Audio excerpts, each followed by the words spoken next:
Hello and welcome to Husky Talk. I am your host, the best podcast host in the universe, Steve Cully. I would like to thank our sponsors at Parseghian Partners. Parseghian Partners, one of the top 50 fastest growing companies in the nation. They specialize in wealth management, employee benefits, and retirement planning. President Sean Rabinowitz is a proud supporter of Husky Talk. And when I make my first million, he's going to get me a Tesla. I would also like to thank Pete Finch and the Pete Finch Law Firm. If you've been arrested, if you've suffered a personal injury, if you've had a dog bite, if you feel your rights have been violated in any way, the Finch firm is there for you. Based out of Bridgeport, Connecticut, Pete Finch has won legal battles all over the state. So, in a pinch, call Finch. And then finally, Bleeding Blue for Good. Mike Burton is a big part of the reason that the UConn Huskies football team has won 7 games this year. He got involved with Bleeding Blue and took charge, and he raised money, but he did it with 10 people. The transfer portal opens very soon, and we just need more people to donate. And if we do that, we will have a great chance at continued success. So go there, donate, even if it's $200, $500, whatever you can give, because this is the first year television contract money can be used. We don't have any. So we have to make up with it, unfortunately, in NIL money. And Mike needs our help. So let's stand up and be there for him. And now for the man of the hour, too sweet to be sour, one of my favorite running backs of all time, Jordan Todman, now coaching at Limestone College? Yes, sir. Limestone University. Limestone University. Yes, Limestone University. I'm so excited to hear that you got into coaching, because that's the exact route I went, and as you can see, it's the route to success. So you're on the right path. You're on the right journey. Sure. That's just awesome, because I used to love watching you and Dre.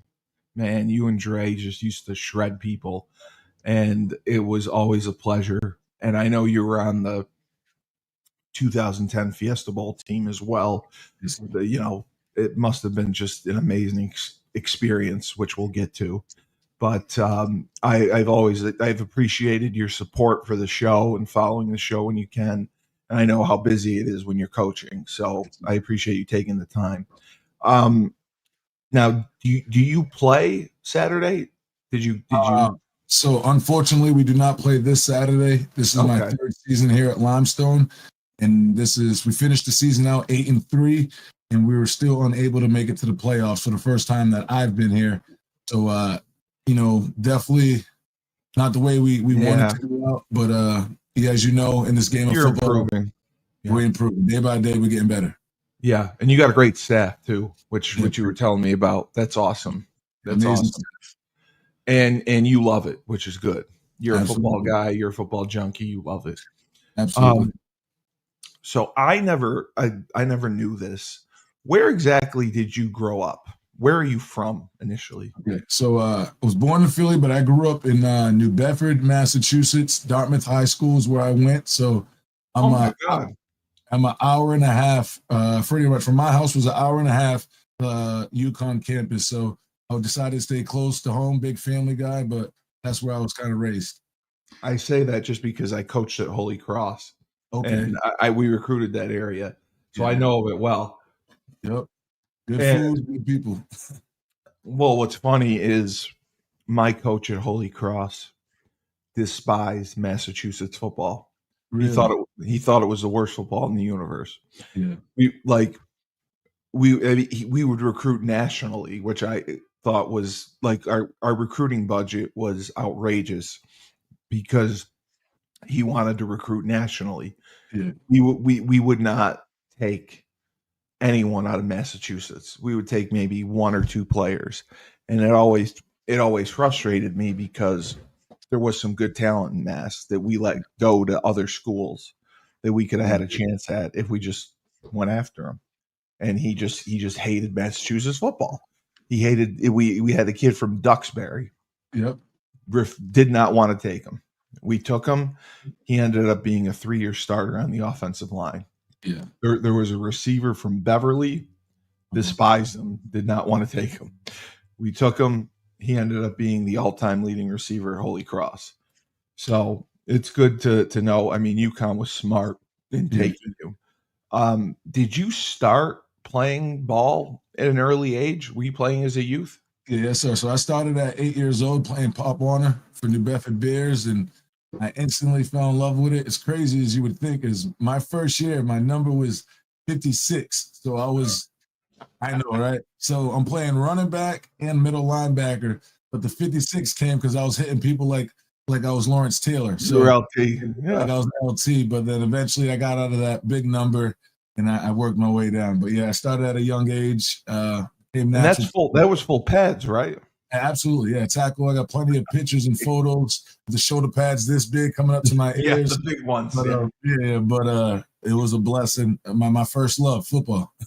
It was funny because back then they liked you to wear the bigger pads. Yeah, the bigger you could look, the better. Now they barely wear anything. They want you to wear the smallest stuff. That's crazy. Was your family like a football family? Were they like the ones that pushed you into it, or did you want to do it? No, actually, it was me. I pushed myself into it. So before I got into tackle football, Pop Warner football, I'd play outside, just tackle football, whether it was at the school, Boys and Girls Club.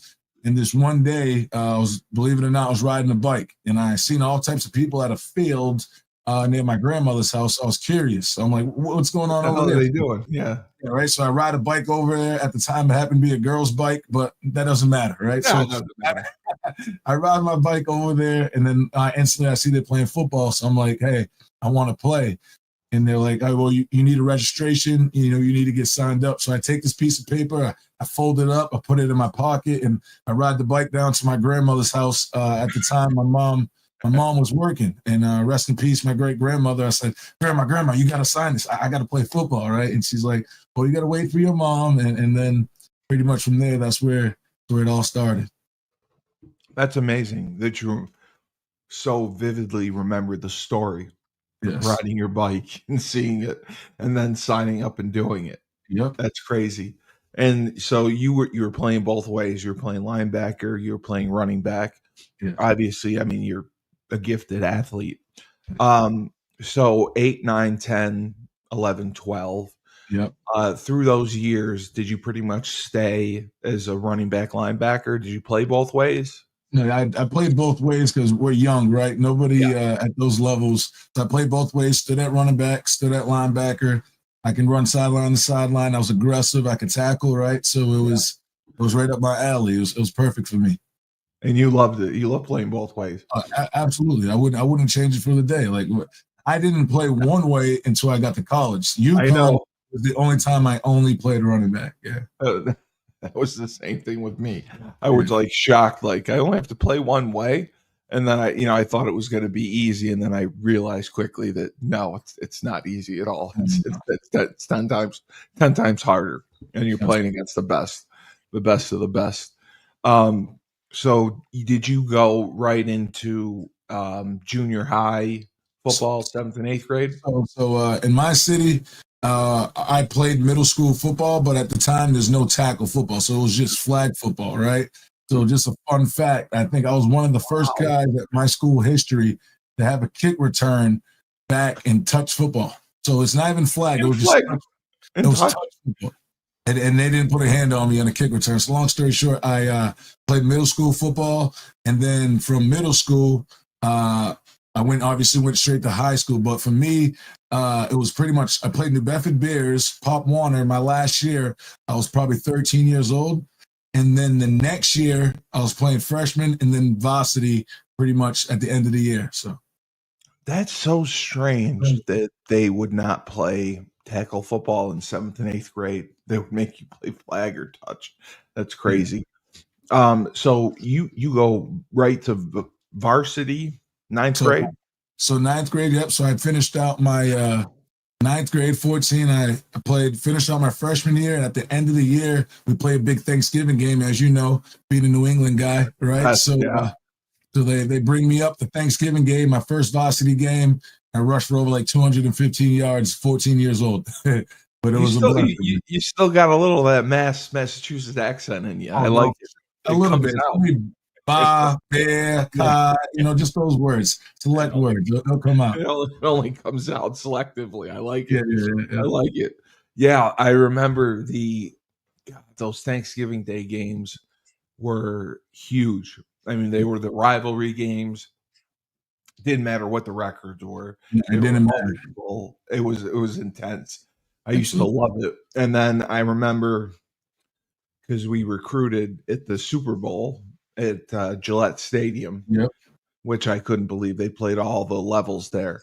Did you guys ever make it there? Yes, we did. So my senior year, state championship. So mind you, Dartmouth High School, if you're familiar, it's not a huge school, not inner city by any means. No. Necessary. So anyways, we were in D1, so we're playing at the best level there at Dartmouth High. So we'd have to go on and we'd beat Brockton, right? Play Brockton and beat those guys. And we'd go on to play against Everett at Gillette Stadium. And unfortunately, yes, we lost in double overtime. And it was freezing out there that game. But I had a good game. Unfortunately, we fell short, but we did make it to the state championship. I know the coach at Everett because when I was at Dartmouth, we recruited his son. And he played quarterback for us. So Everett was a powerhouse for a while, I believe, right? Sure. Yeah, definitely. So recruiting was a little bit different when you were coming out. Did you know that you wanted to play college ball as a freshman or sophomore, or did it hit you kind of later on? Let's say before that. So I knew I wanted to play college ball, but from 8 years old, I knew I wanted to play in the NFL, right? So when I first started, this is my dream. And I understood the steps and the levels you had to get to make it that far. So I definitely knew I wanted to play Division I football. It was just a matter of time of where would that be and when would the offers come through, and it all worked itself out. Well, and it's tough because being a running back, unfortunately, now it's the value of the position has gone down, and they do running back by committee, and it just drives me nuts because I personally, I mean, I'm an offensive line guy, but I think running back is the most important position on the offense. If you can't run the rock, you don't have a chance. No, I feel like, the run game and your pass game just has to be balanced, right? If you want play action, you want to be able to do that. If you don't want them to load the box or, drop back, you got to be able to do that. Anytime they force your quarterback to simply drop back and, 5-step type drops, they'll bring pressure and vice versa. And they know the ball's going in the air, so. And as you know, I don't mean to go back, but as we were talking about the recruiting aspect, as you can see, you were just at Holy Cross and your coach didn't love Massachusetts guys. So I know. So being a Massachusetts guy and not having the huddle, right, and the Twitter and, that access to all the other coaches made the recruiting battle just a little tougher. Oh, my God. If I could go back to 2007, I'd probably shoot myself knowing that you went to New Bedford, just so you know. Right. I'm right down the street. Blows my mind. That blows my mind. So did you start going to the one-day recruiting camps? Okay, so you did the camp circuit. Did you start it after your sophomore going into your junior year, or more so your junior going into your senior? I would say sophomore. I probably started from the beginning, right? My freshman year, I was doing things, but I actually went to a camp at Holy Cross, believe it or not. So I actually did go to a camp there. You guys had indoor camp in the indoor turf. I remember you guys had us running, lifted. I was very young, right? I think the bench press at the time was low, maybe 135 or 185. You guys would have it there. That's all we had it set at. Yeah. Yep. So I do remember going there. So that's probably one of my first camps I went to. But my guardian, who was my Pop Warner coach, he did a great job with my recruiting journey, whether it was sending out film. Then we actually went on, I was getting tons of letters, but then we actually did like a circuit where I'd go to Maryland, I'd go to Penn State, I'd go to UVA, I'd go to Syracuse, Boston College. I would visit all these schools, go to junior day, and just try to get my name out there. That's great. That's great that you had someone to do that for you. Absolutely. Because I know, like, a lot of the times the high school coaches either get overwhelmed or they just don't know the game, how it's played. So you got to do that. So you were going to camps, you were going to junior days, you went all over the country. What were your best statistical years in high school, would you say? I rushed for over 2,000 yards 2 years in a row.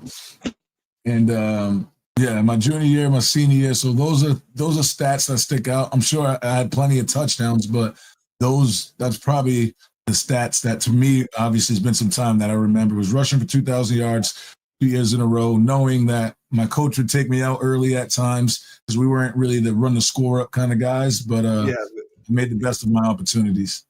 Oh my God, that's incredible. Twice you rushed for 2,000 yards. So obviously you got to be the all-time rusher in that school. Yes. There. That's amazing. That is so amazing. So you're getting recruited and you're going to these camps. What would you say were your top 5 choices if you had to base it off of your experiences? So my first scholarship offer actually came from Purdue. I had a full scholarship to Purdue in West Lafayette, Indiana. So Purdue was up there, UConn was there, Boston College, Syracuse, Amherst. Like later, they were in there, but not particularly a number one pick. But some of those schools also wanted me to play DB. You could have played anything. But I'd much rather run with the rock. You chase me, I'm not chasing you, right? So I'd much rather you run the rock too. I'm fully on board with that. But those are my top 5 schools that kind of come back to mind, stick out. Yeah. Were you, because I know back in that time period, were you offered early, like as a junior going into your senior year?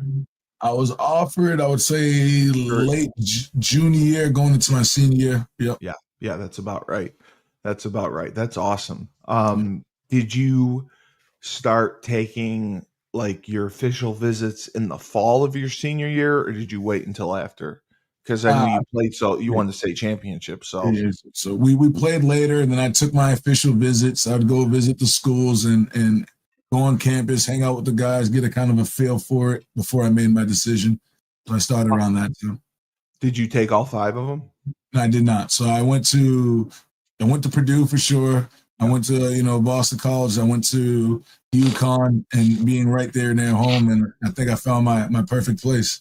Listen, if you want to be a successful running back and obviously have a great career and have a place where you're going to be featured and given the ball, UConn used to be running back you, and I think we're getting back to that now. So I definitely think you made the right decision by going there. Did you like BC? Because I know every kid from Mass wants to go to BC. Yeah. So I did like BC, but at times, believe it or not, they wanted me to play corner, and I think they took a running back from Everett, and I'm not sure he actually played it down at Boston College. But control what you can control is my mantra and my mindset. But at UConn, I would have loved the opportunity to play against BC. Just didn't happen. We didn't play BC. That's right. They were ACC. Yeah. That's right. Big East. They were one of the first schools to leave the Big East. That's right. But you were there.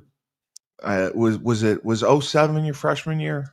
I graduated high school 08. So 08. Okay, and because that's right, you left early. That's what it was. That's right. Junior year. Yep. Okay, so you came in. You graduated 08. Yep. The 08 season, was that the Papa John's Bowl that they went to? My first bowl game was the International Bowl against Buffalo and Toronto. That's the one I went to. That's what I saw you at. I had so much fun at that bowl game. Yes. And I loved Tyler Lorenzen. He played Yeah. very well. Quarterback.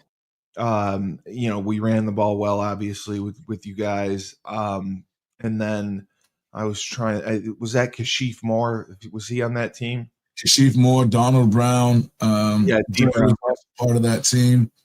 List Yeah, goes on. I can name a bunch. DJ and then DJ was yeah, still Hernandez a part of that team. Lil yes, B, yeah, yeah. Brad That's right. on you, a few of us.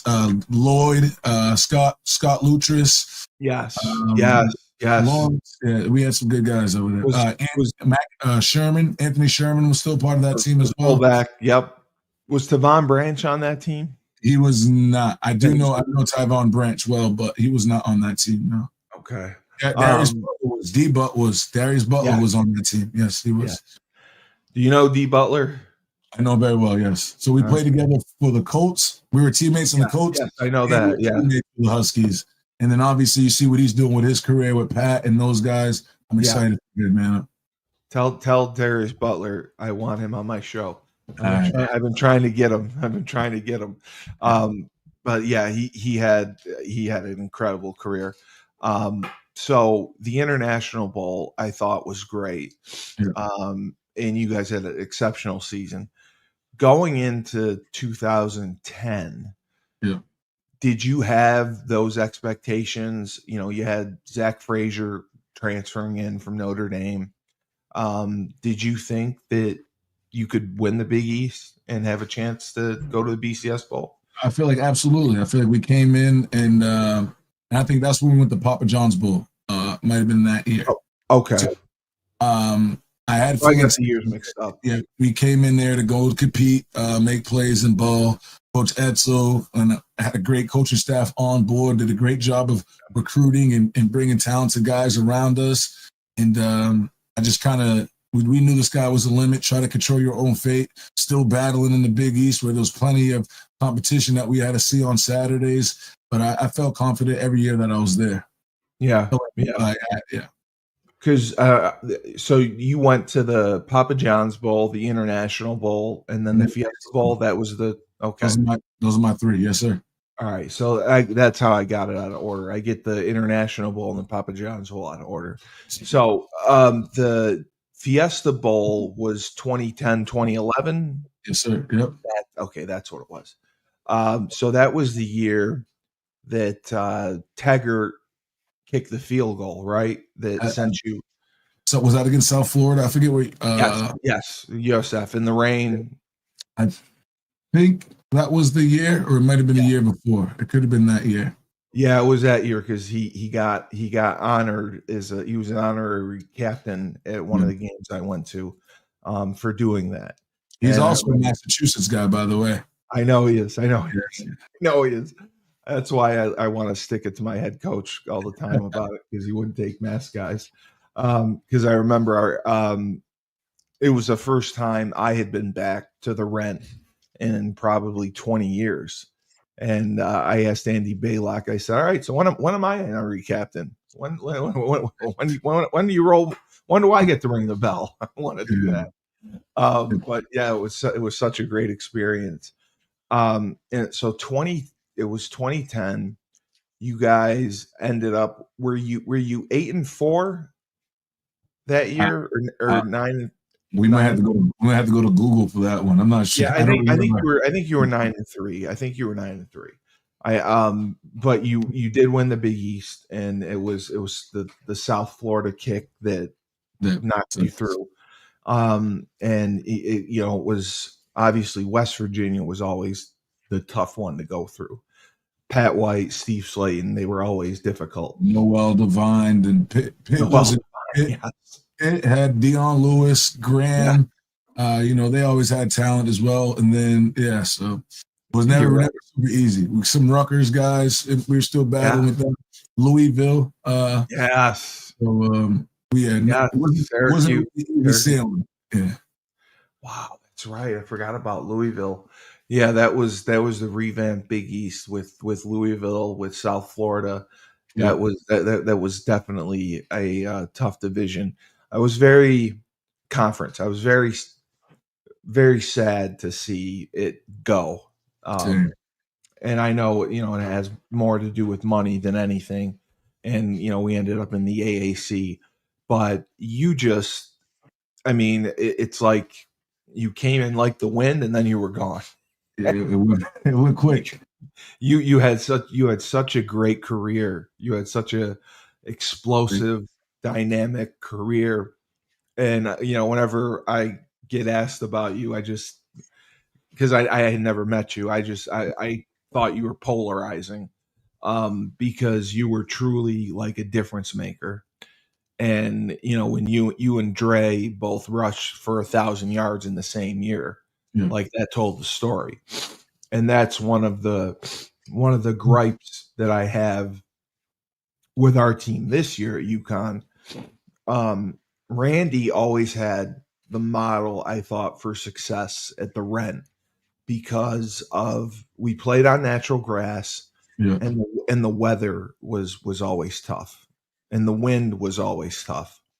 So Randy always believed in running the football. He believed in being physical, tough up front. He believed in not turning the ball over, time of possession, and in field position. Win the field position battle, play tough defense. Those were his principles. And like I remember when you and Dre played, it was power, it was counter, it was nothing fancy. It was right up your ass downhill. Yes, sir. Yeah. And I loved it. And I love Coach Foley. Coach Foley, great offensive line coach. Great. And believe it or not, he recruited me from Massachusetts. Coach Foley.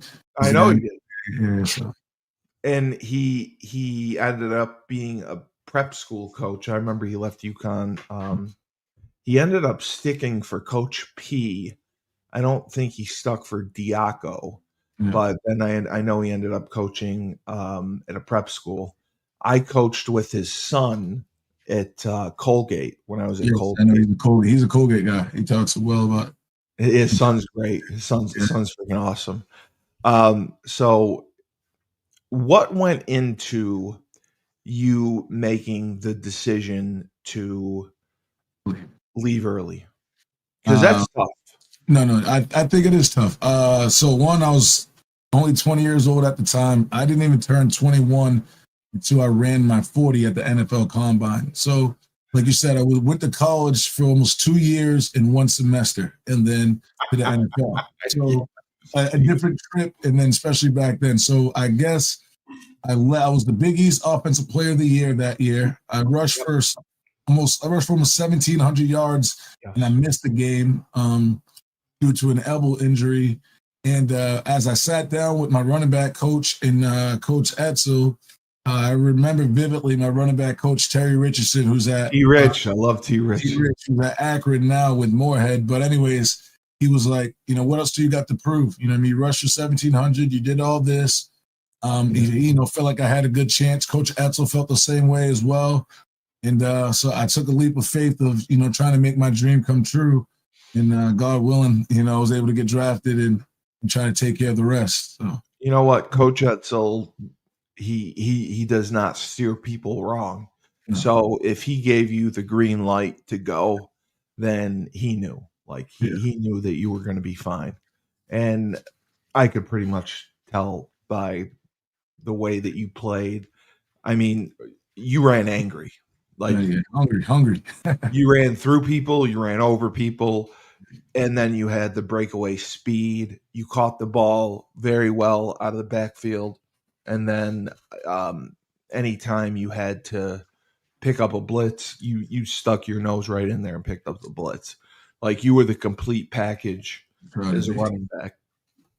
So that's why I always liked you and Andre the best. I love Donald. I didn't think Donald was as physical as you guys were, but I know that he also rushed for 2,000 yards. I think you're close to it.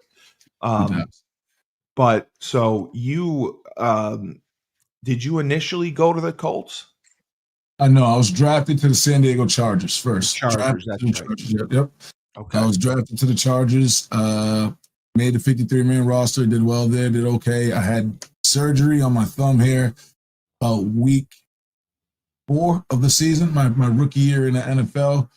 We had some multiple injuries. So then the way it works, 53-man roster, 48 dress. So you got to get people moved up. So we had to almost put me on practice squad, but because injury reserve, but they paid me active, so it didn't change anything. So they just kept you inactive? Yeah, it didn't change anything. Yeah, it didn't change anything. So I was still there. And to be honest, being so young, right? I just turned 21. I know. A month before I'm in the NFL, you're learning and understanding the business aspect of it, and you still having confidence and understanding. You're hungry, and you believe in yourself, and you can play. It's now trying to get those guys to understand this rookie who's 21 years old. He feels like he can make an impact, for us, even coming off an injury. So I would say I was eager. I was eager to get on the field and truly do what I love, and from the beginning. Yeah. Who was your head coach there at the time? Norv Turner. Norv Turner was our head coach. The running backfield was me, Ryan Matthews, Jacob Hester from LSU, Michael Tolbert. Wow. So those were the guys that put me under their wing my rookie year in the NFL. So they definitely tried to mentor you and guide you, and they weren't they saw you as competition, but they wanted the best out of you because they knew you could help the team. You know how it works when you're a rookie or a freshman. You're coming in. The older guys can kind of either gel with you, they can mentor you, and you get that mess. And if they mess with you a little, it's probably because they like you. So yes. So exactly. Don't take it as bullying or any mean or anything like that. It's all good love. They only mess with the guys they like. You're absolutely right. They don't talk to you. They don't like you. Exactly. So how many years did you end up spending in San Diego? That was just my first year. So my first year, I was there, but this is what happened. The Vikings called me. Adrian Peterson just tore his ACL, MCL. They weren't expecting him to come back after that. So there was probably one game left in the season, maybe 2 games left. And the Vikings called me from the Chargers, who drafted me to get me to go there. And like I said, being so hungry and eager and not taking in the information and so much knowledge of the business, I jumped at the first opportunity I can get on the field. I said, Adrian Peterson's out, 8 injuries. I'm like, here I go. Here's my chance. At 21 years old, I left beautiful San Diego to go to Eden Prairie, Minnesota. So those are all my decisions, my choice. Yeah. So they didn't have to trade for you. You were no. Yes, because I was on practice squad getting paid active, so I really didn't have to leave San Diego at all. There was nothing truly. Holding you there. Nothing truly, making me go there. There wasn't truly. The only change was to play now, and that was the only thing on my mind. I just came off, a thumb surgery. I just wanted to play football, and so I took the leap of faith to go there. And did you like Minnesota? I did like Minnesota. Rick Spielman was the GM at the time. The GM, yes. Les Frazier was there. Adrian Peterson in the room. So Jamal Felton, list goes on. So plenty of people to just learn from and just be around, right? Train with. And so I made that decision to go there.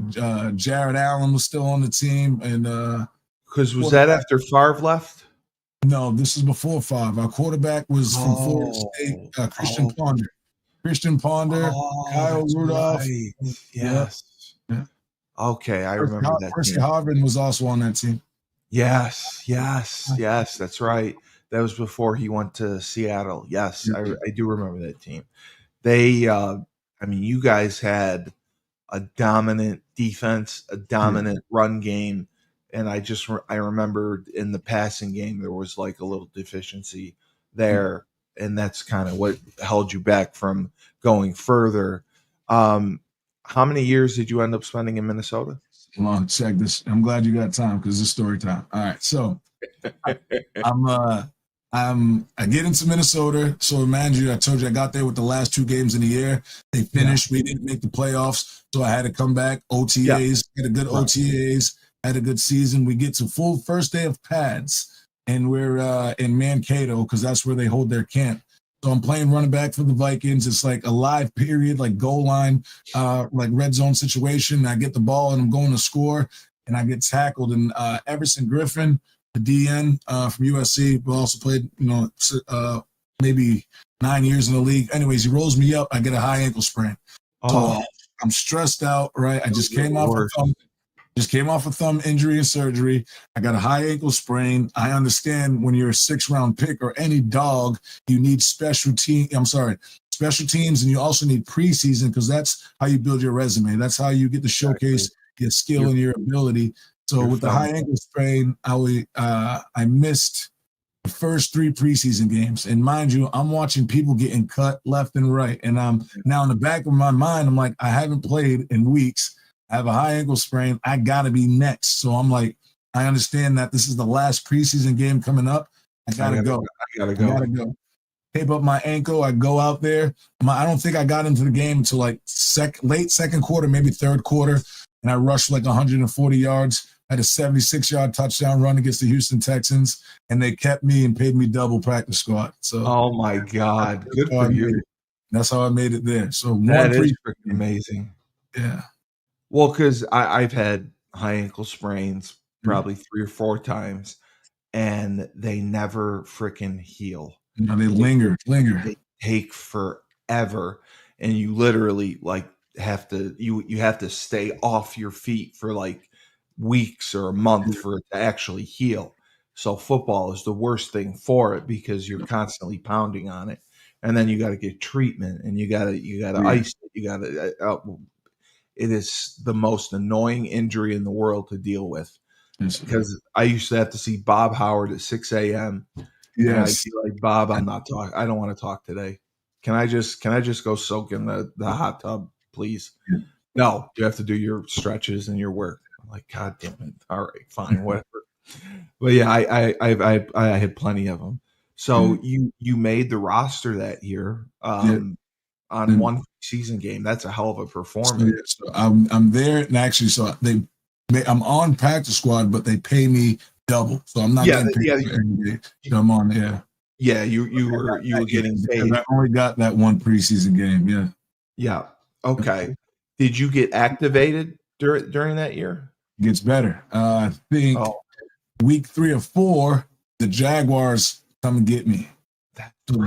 That's what happened. So I leave Minnesota and I go play 3 years for the Jaguars. That's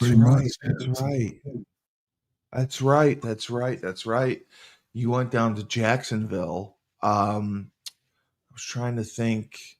Was that like 2015, 2016? About that. I'd say 2013. One season, San Diego. About I'd say almost 2013 to about 2016. Yeah.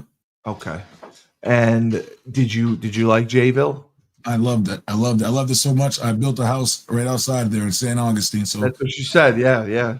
So I loved it. I think if I'm going to be completely honest, Jacksonville was the first team that like gave me a first like true opportunity to excel and do that, and probably had a more success there, right, on special teams, carrying the ball, playing running back, and kind of carving out a role or a name for myself.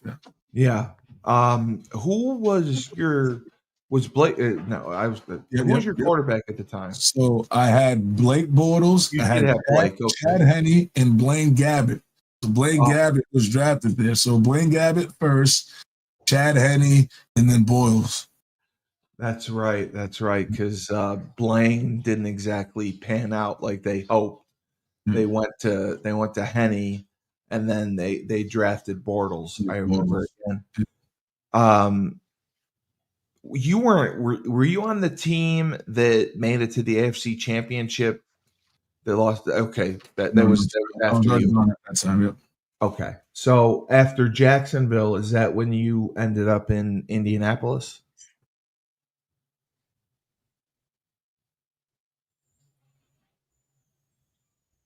believe. Nope. I went to Carolina Panthers.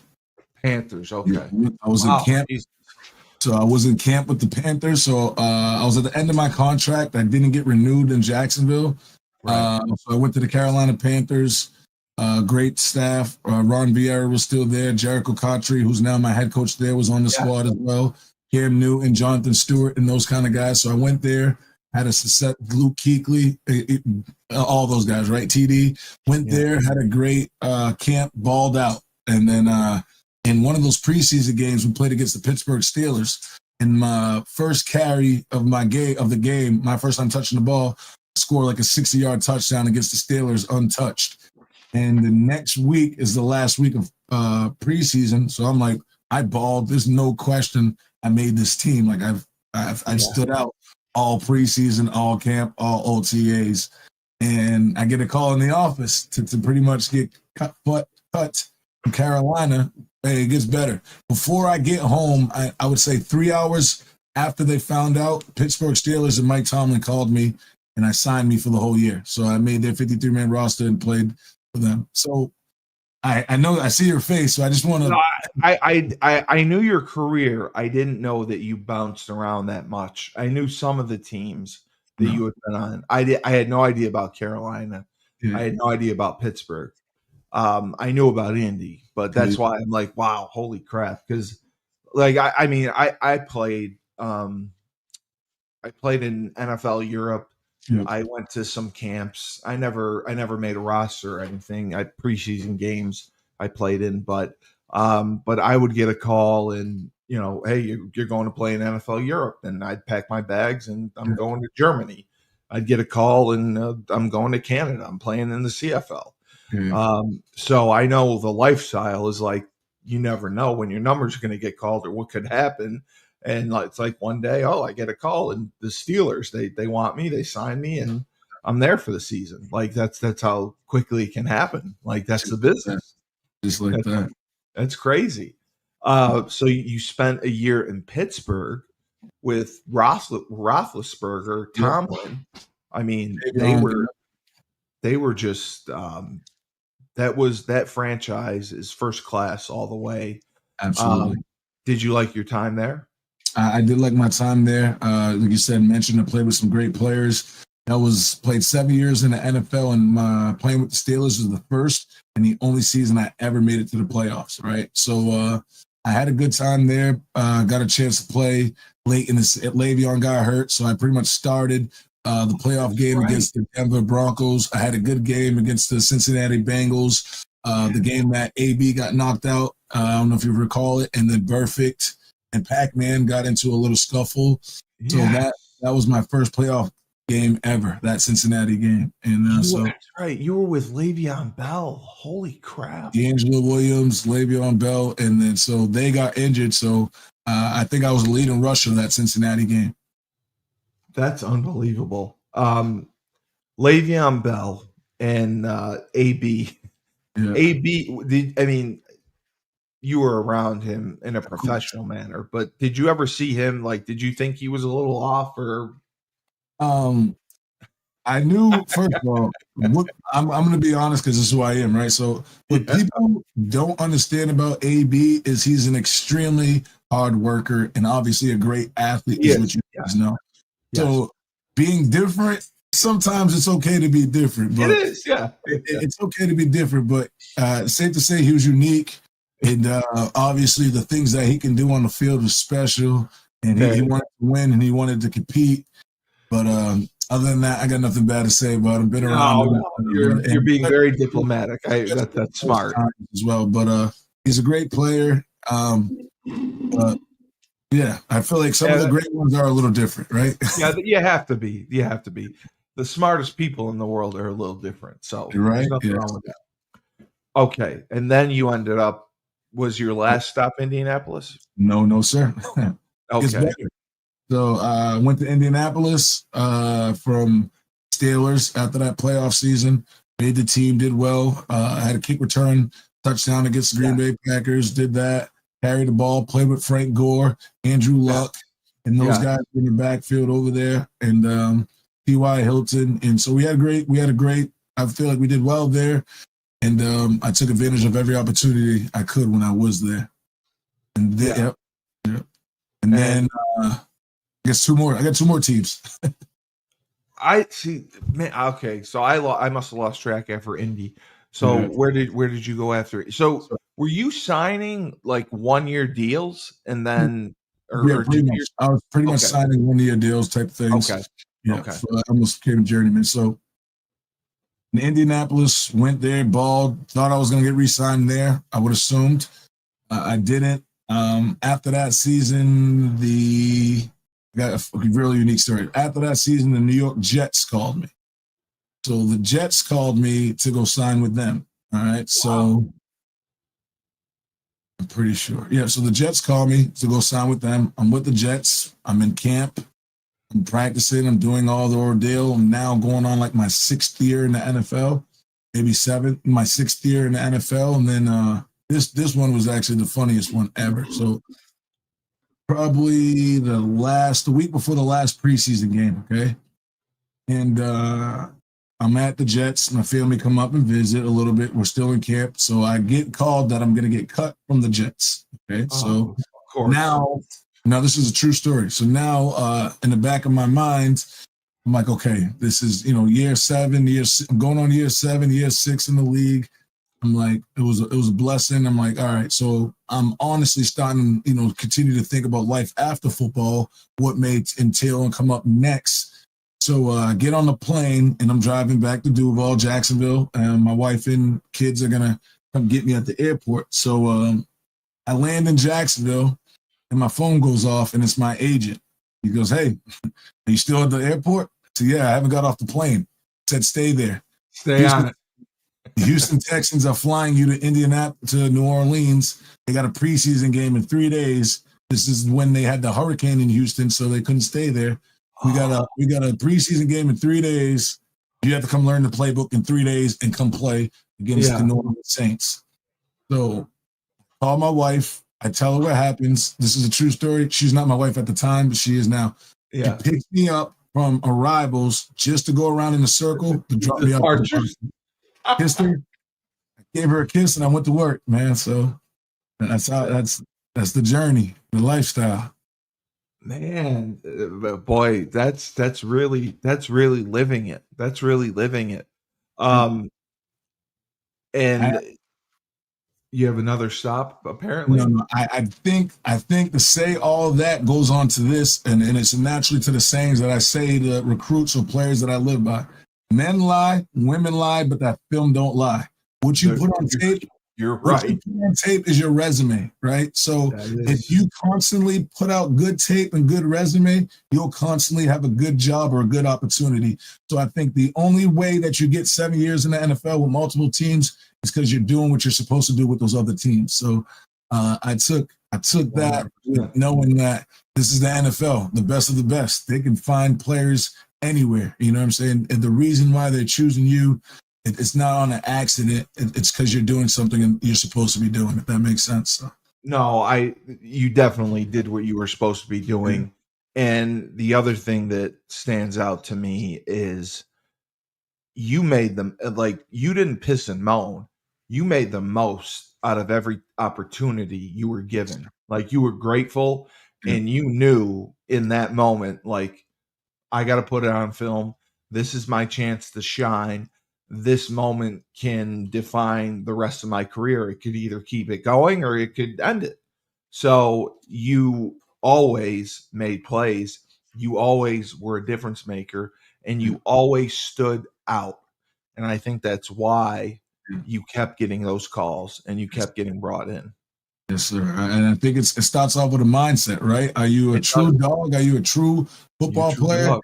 A lot of us come from being All-Americans and having these stats and records at our college, but never played special teams, like myself. Correct. I never ran off. I didn't have to play gunner, but I knew once I got to the NFL, the numbers have completely changed, right? There's only 48 dress, okay?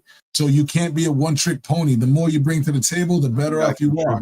And if you sat down and you were inactive for any game or 2 games, if you're okay with that, you're different than me. I'm not okay with being inactive. I'm not okay with watching the game. I'm not a spectator, right? So I knew to raise my value and just being just never too good for a situation. And so I literally took advantage of those opportunities and became a special teams guy, a gadget guy, running back guy.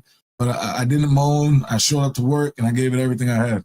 No, I love that. Like, you have a very, very positive attitude and you have a great philosophy on not only football, but a philosophy on life. Mm. And I think it's remarkable that you're working with the younger generation because they need to hear that.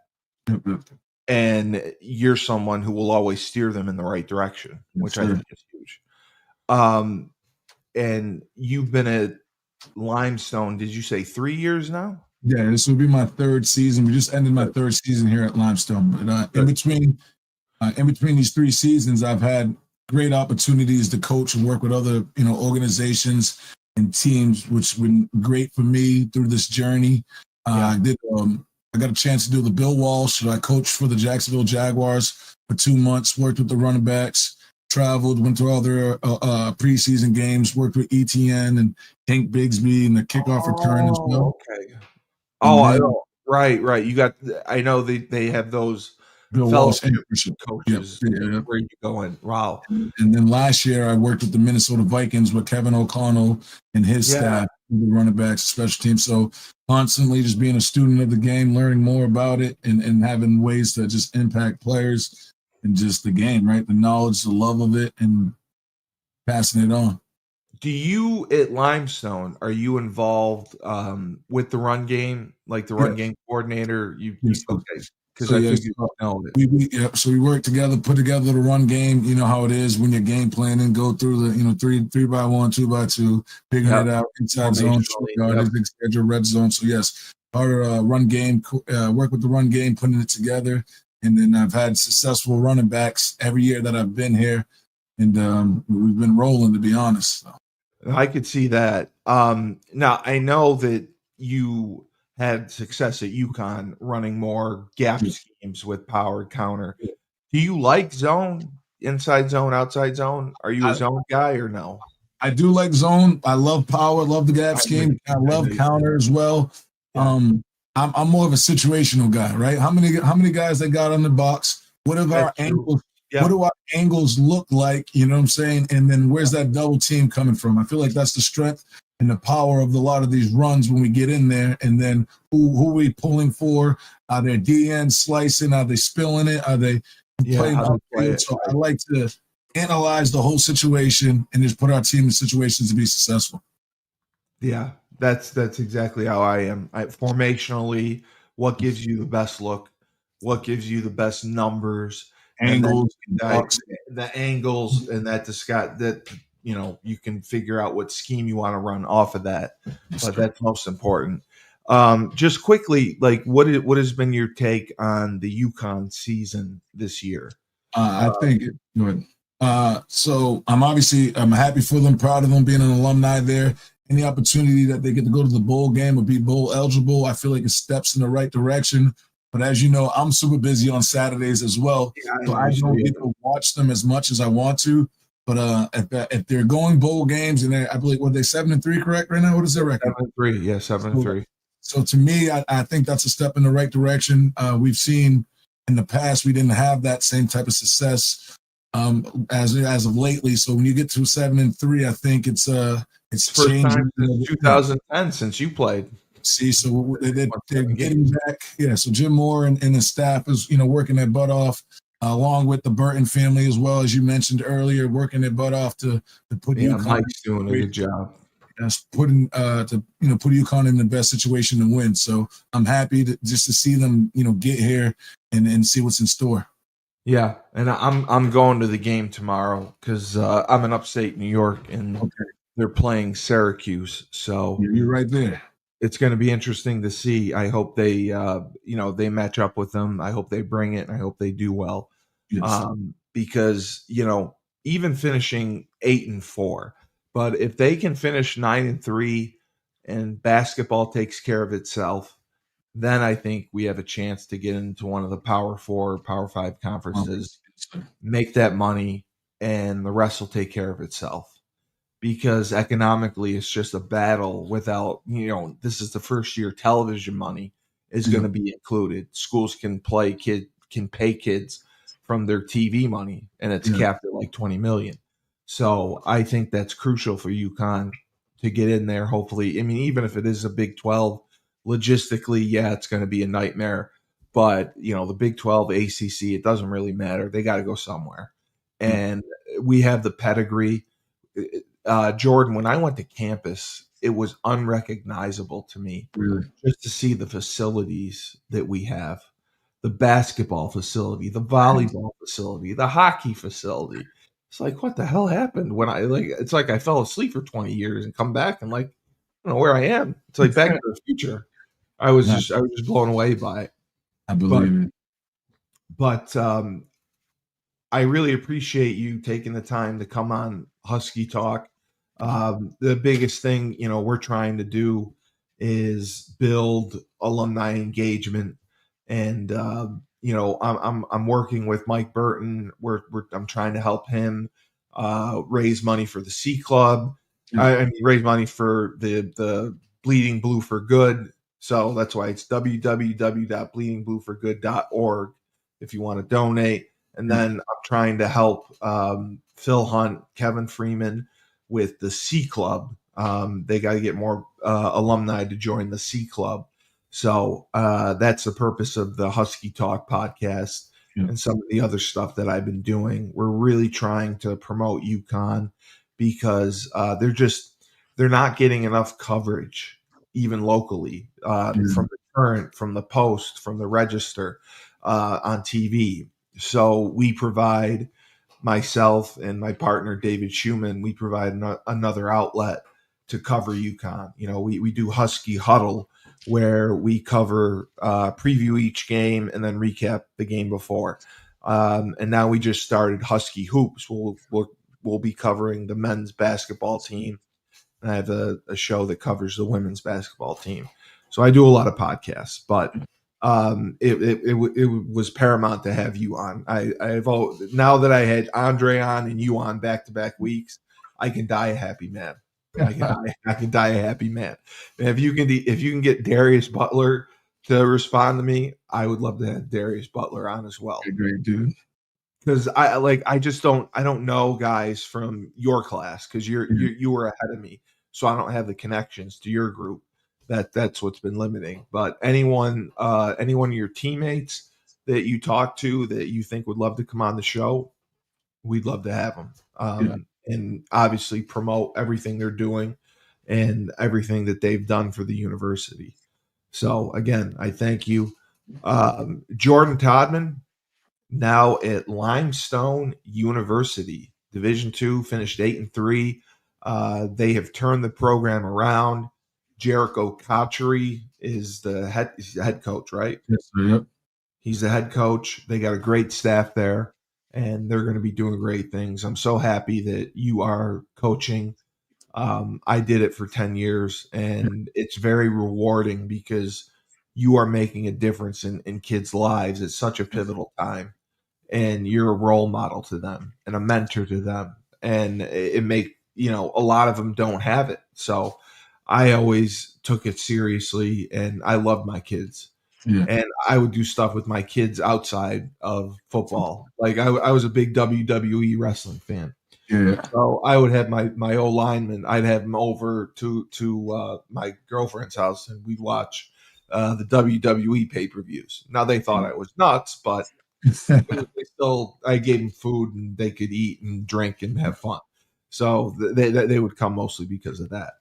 But again, thank you. I know you're going to be going on the recruiting trail probably soon, and I wish you all the best. And now that I have your number, I'll probably harass you and just check in on you every now and then.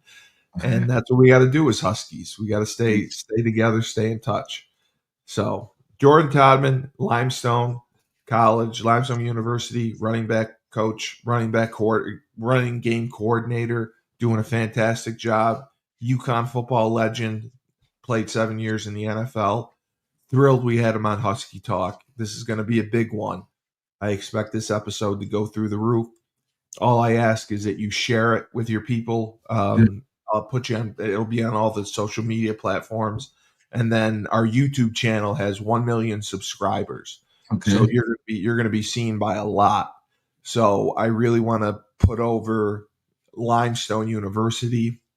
If you have a recruiting um, website page that I can list the link in the show notes. So I think that'll help, get you some recruits, because it'll get out there and get some kids there. But again, thank you. So thank you for having me. It's been a pleasure. For Jordan Todman, I am Steve Cully, the best podcast host in the universe. This has been Husky Talk. Again, thank you, Procyon Partners, one of the top 50 fastest growing companies in the nation. Pete Finch and the Finch Law Firm. If you've been arrested, personal injury, if you've been bitten by a dog, whatever, call Pete. Pete will take care of you.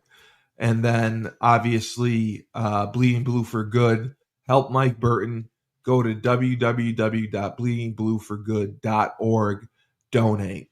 Couple $100. We just need more people to donate. We have strength in numbers with our alumni, and that will make the difference. So again, remember, when life gives you lemons, don't make lemonade. Take 2 oranges and